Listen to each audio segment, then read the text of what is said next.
that separates the observer from the observed. It's the measurement of experience. You learn a lot about it in the book, but you can shift how you experience time internally. As somebody says, the beauty of the mountain was breathtaking, time stood still. Or, well, you fell in love, time didn't exist. So when you metabolize, there's a part of you that is timeless. Okay, so right now, in fact, as you're listening to me, turn your attention to who's listening. So as you're listening to me, be aware of who's listening. If you feel a still presence, that's your soul. It's not your mind which might be saying, I wish I'd gone to the bathroom before the lecture or whatever. Your mind is a conversation that happens in that awareness. And that awareness is timeless. It was there when you were a baby. Different body, different mind, different emotions, but that presence was there. So everything comes and goes, but it comes and goes in that presence. And once again, the great wisdom tradition said, hold on to that. That's the only part of you that's real. The rest, as the Buddha said, is a phantom, a dream. It comes and goes.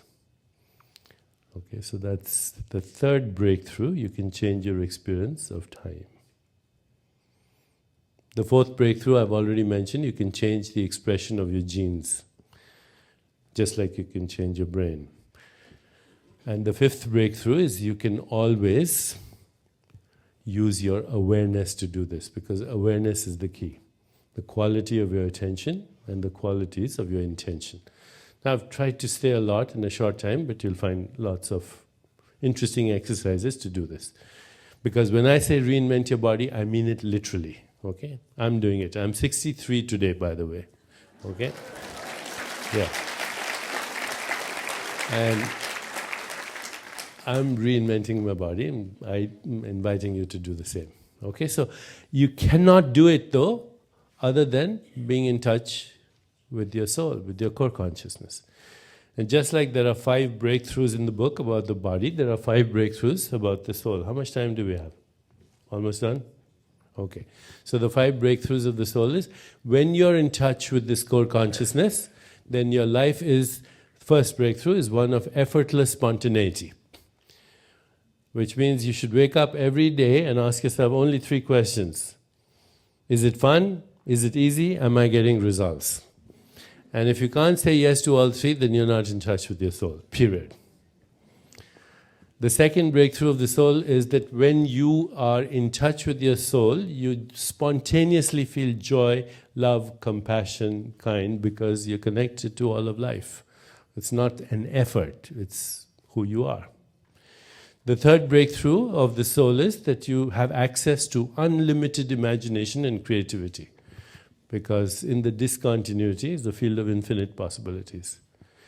The fourth breakthrough of the soul is you experience what religious traditions call the state of grace, or in modern psychological terms, synchronicity, meaningful coincidences. And the fifth breakthrough of the soul, or the core consciousness, is that you recognize what the power of intention is, what we in India and the ancient traditions call sankalp, subtle action, subtle intention, and you choose evolution over entropy. So these are the 5 breakthroughs of the soul, and then you'll go, in the last part of the book are the 10 steps to do this. And even though these are ancient practices, I've done my best to make this understandable to everybody in modern times, because some of the terminologies of ancient wisdom traditions they seem esoteric, they seem metaphysical, they seem quote unquote a little foreign to us. So I've done my best to explain this in modern contemporary scientific language, and I've tried to base everything I said in the book on valid science. So thank you very much.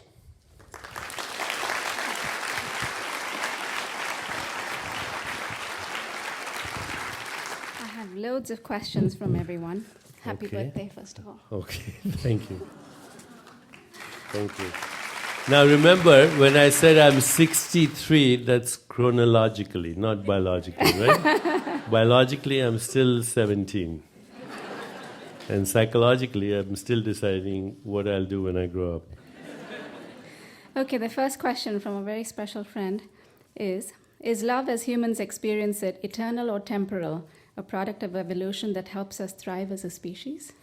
It's all of the above. Love is the most important experience a human being can have.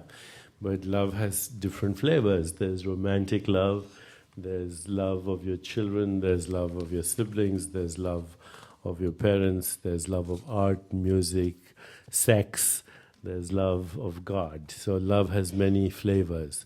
The great Indian poet Tagore said, love is not a mere sentiment, it's the ultimate truth at the heart of creation. So every experience of love is valid. And, well, I could talk about this for a week, but it's also part of our evolution. It's a survival mechanism.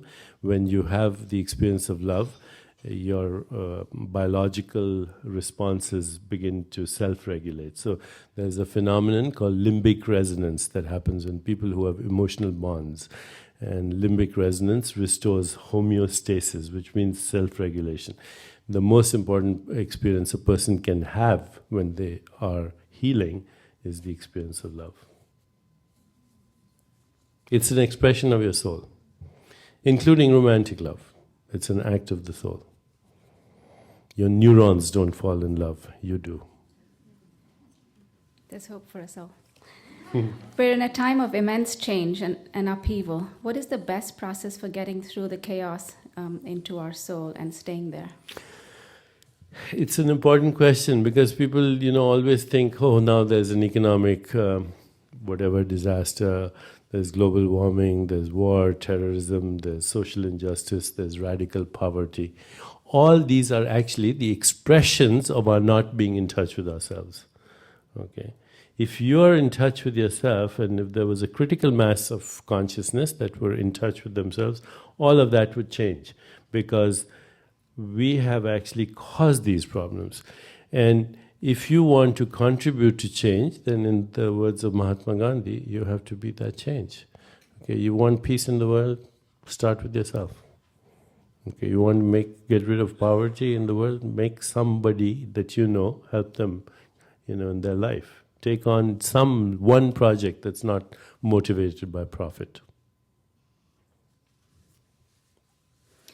You're seen as a spiritual guide and philosopher by many.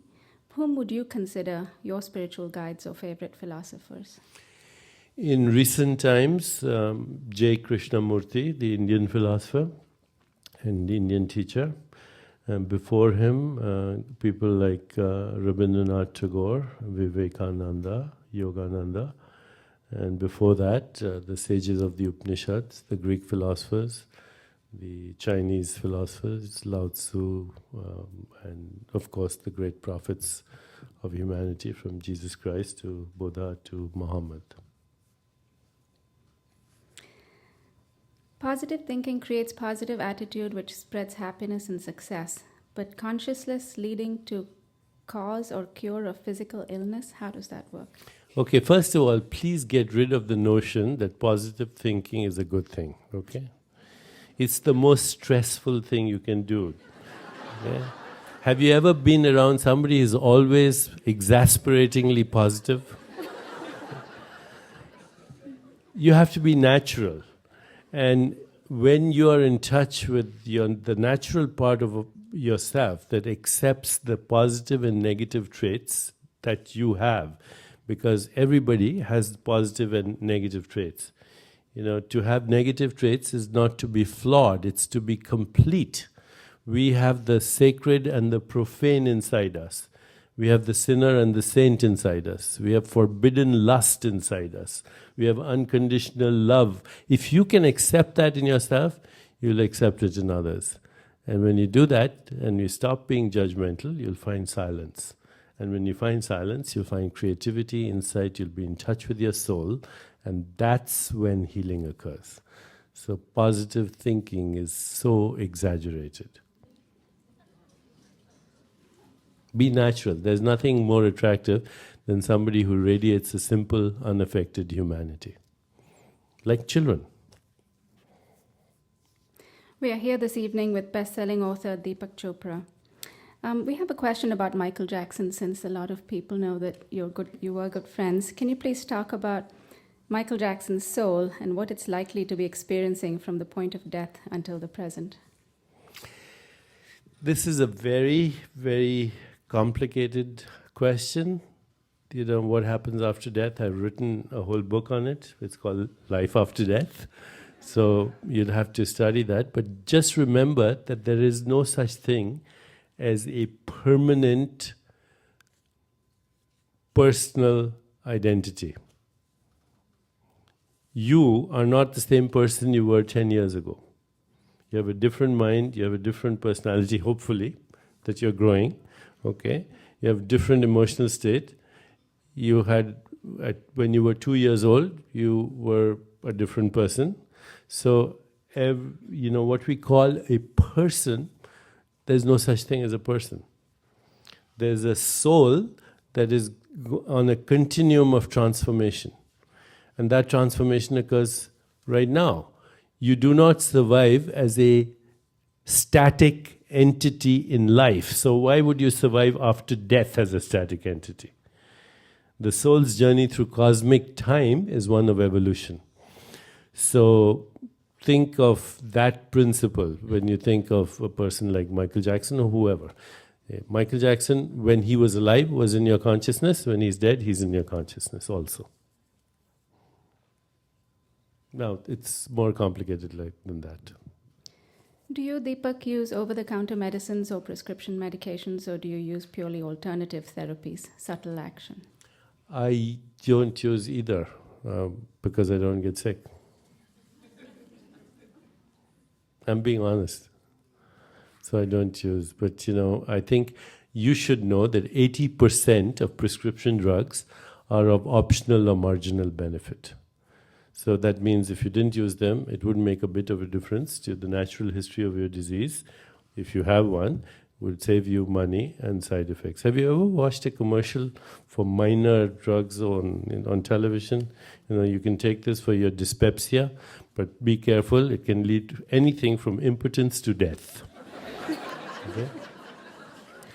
It's 80%. Now, you know, we have this huge debate on healthcare reform. It's not about healthcare reform, it's about insurance reform, which is necessary too. But we're not talking about healthcare reform. You want really healthcare reform? Look at 2.5 million surgeries that are done which are not indicated. $700 billion of lab tests that are not indicated. Why do you think there are 4 times as many lobbyists in Washington on healthcare than there are congressmen in Washington? You know, we spend $2.4 trillion a year on healthcare. We don't even rank in the first 30 in the world in healthcare. There's a lot of wastage in healthcare. And much of what is being talked about end-of-life care is end-of-life suffering. We prolong end-of-life suffering. We do not prolong end-of-life life. So if you want to get really true healthcare reform, look at 80% of the diseases that are preventable. You know, 80 to 90% of your healthcare dollars go into diseases that are preventable. So we're not even close to really good healthcare. I have a couple of questions on dreaming. What is the purpose of dreaming, and what does a bad dream indicate?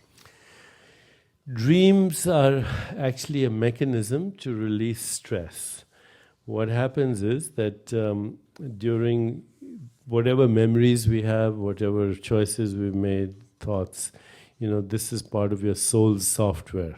There's a story of the Buddha standing on the streets of Benares, and India was crowded even then. They're waiting for the traffic to clear. And Ananda says to Buddha, "Can you explain life to me?" And Buddha says, "Look at that wheel of a chariot that's passing by right at that moment. It's karma, memory, and desire."